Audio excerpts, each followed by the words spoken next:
Hello friends, my name is Gaurav Shrivastava. I am an MGM student at Royal Road University at Victoria, British Columbia, Canada. So today I'll be briefing about, for a 15-minute, a small brief introduction about myself, a couple of strengths, some stretches, some stories about my stretches and my strengths. And along with that, I will be also speaking about my short-term and long-term goals and their rationale. So, to start with, my name is Gaurav. I have been born and brought up in Punjab in India. I have started my schooling from St. Joseph's School, Chandigarh. Then I did my higher secondary from DAB School, Ambala. And after that, I did my bachelor's in business administration from IMS Ghaziabad. And post that, I did my master's in business administration from the famous Rajasthan University, Jaipur.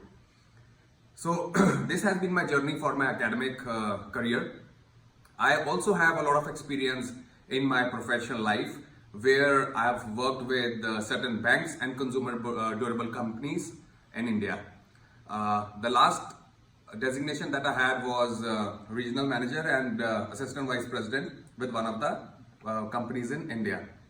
So in order to take it further, I would like to discuss few of my strengths. My first and foremost strength that I can recall is being a good communicator.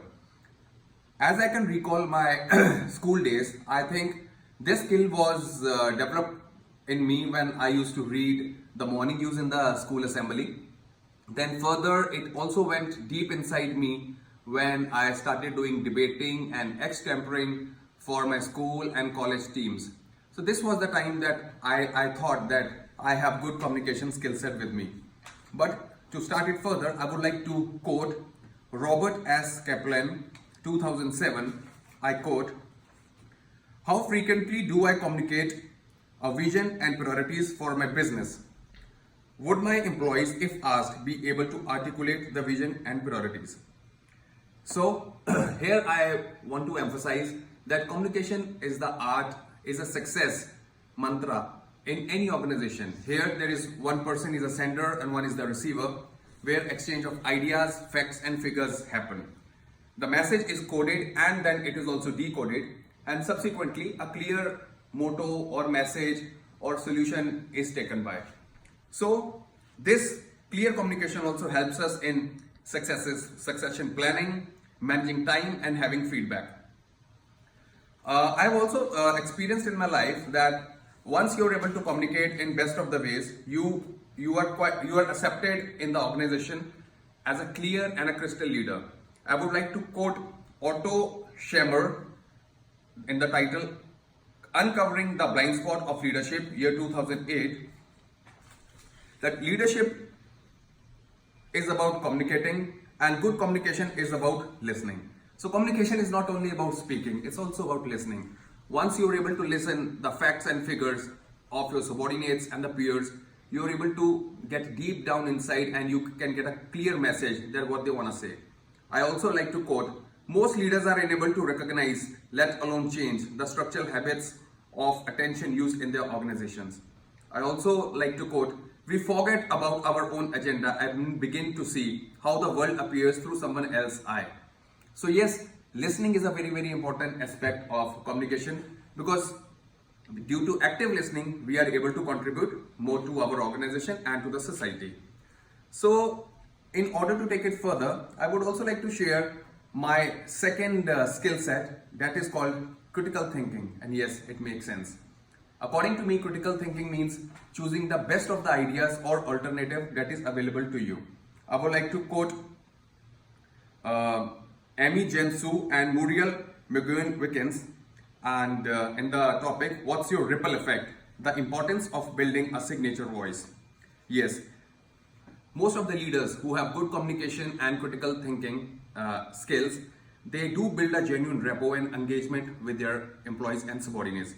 This is the time where they walk the street, they talk about certain success or team building stories, so that their people on the floor or people who are following them, they are also able to walk down their footsteps. So when a leader leads with an example, it really creates a lot of confidence and positive attitude in an organization.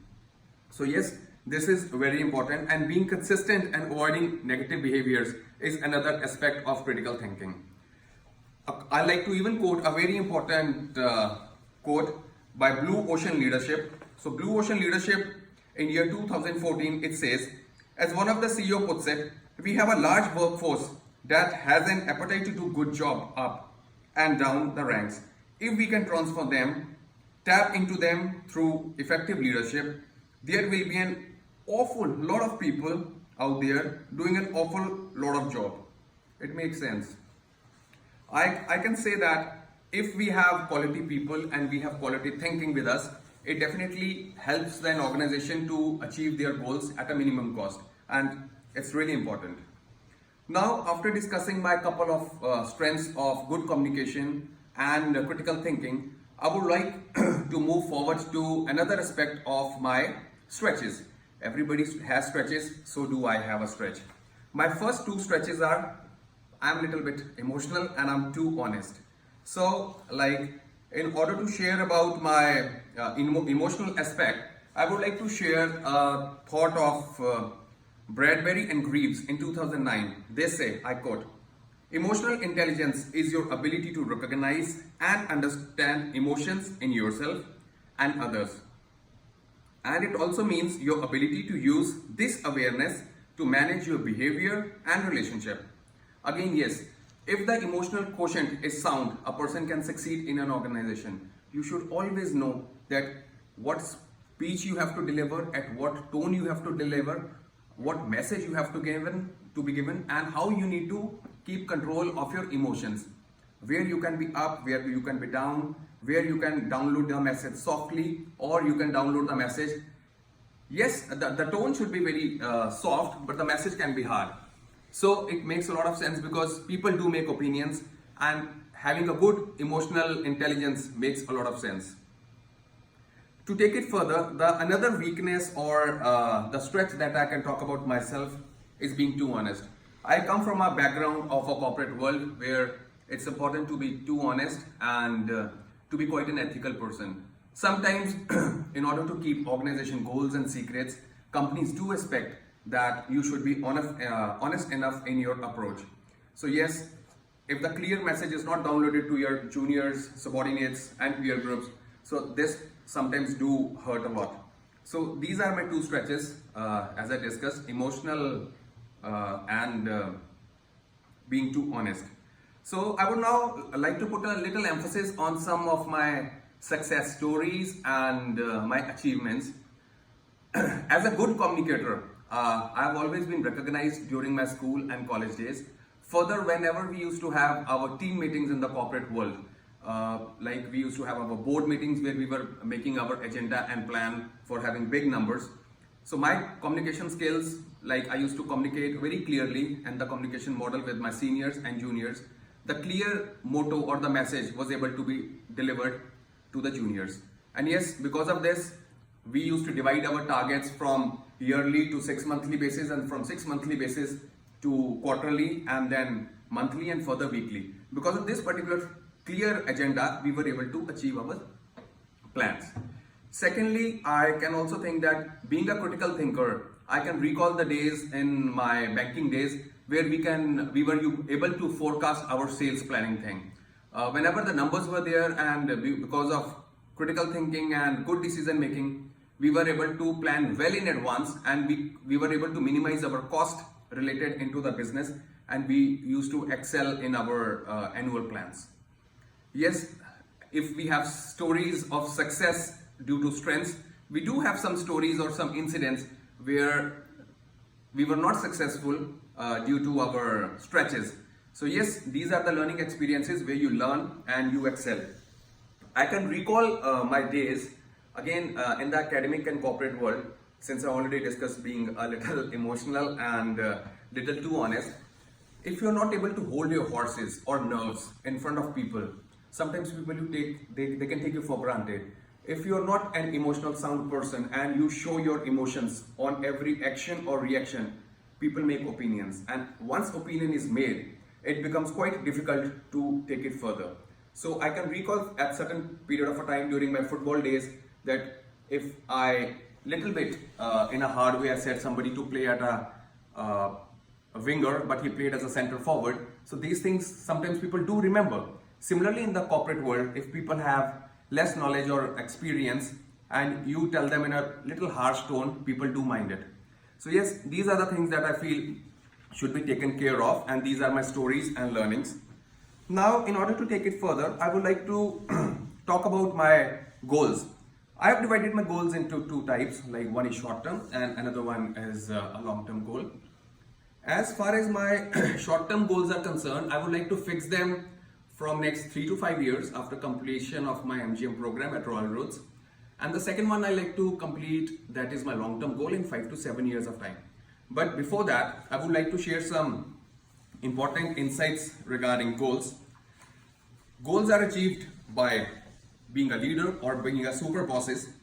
I like to quote a very interesting quotes and article, Lessons of the Super Bosses by Sydney Flinkenstein. She says, I quote, super bosses are super motivators.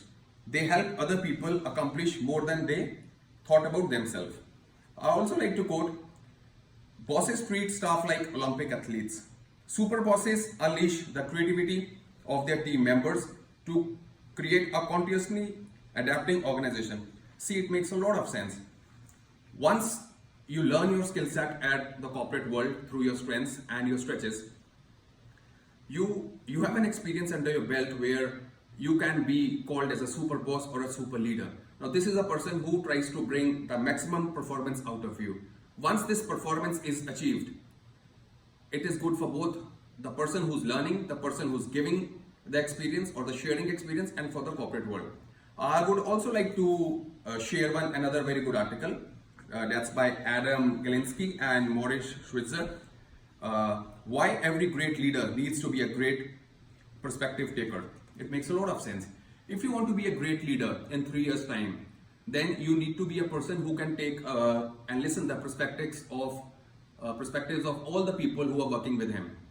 So as far as my short-term goals are concerned, I would like to see myself as a vice president mortgages in some good multinational bank in Canada in next 5 years' time. And since I already shared for the long-term goal, I would like to see myself in 7 to 9 years' time, somebody as a national head who's taking care of entire Canada in the field of mortgages. So in order to be a long-term leader and a true super boss, what I call, I would also like to quote some messages by Dr. Satinder Dhiman, who's been the Business Renaissance Institute from California, US. And he describes in his article, Personal Mastery and Authentic Leadership in year 2001. He has very beautifully described about, we all know Maslow's theory, where he has told about the 5 stages of Maslow's, and he talks about a person during a certain period of a time shifts his stages and his priorities. So as a superhero or a super leader, you should always know that your subordinates or your peer group are at which particular stage of life.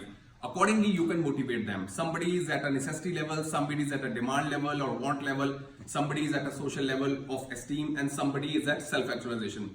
This makes a lot of sense and understanding how to deal in the corporate world. Further, in order also to reach to a higher level, we can also talk about a very interesting story about division of certain very valuable things by one father that has been given in this particular story by Dr. Dhiman, that a person had 17 horses and some cattle and he wanted to share it with his 3 sons.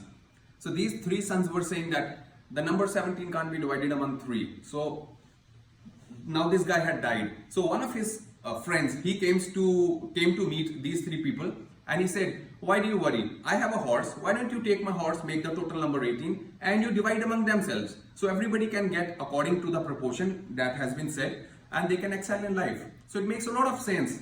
Like by giving back or by taking the things, you can be a good leader. So finally the rationale. The rationale or the importance of my skill set and my stretches is that by continuous learning and by thorough improvement, you want to become a super boss for any institution or any corporate world. Once you know your emotional quotient is sound, once you know that your true honesty is also under control, and you can always count upon your good communication skill set plus critical thinking, you can be an asset for any organization. And once you are an asset and you are accepted by a group of people, you can really contribute in the best of the ways.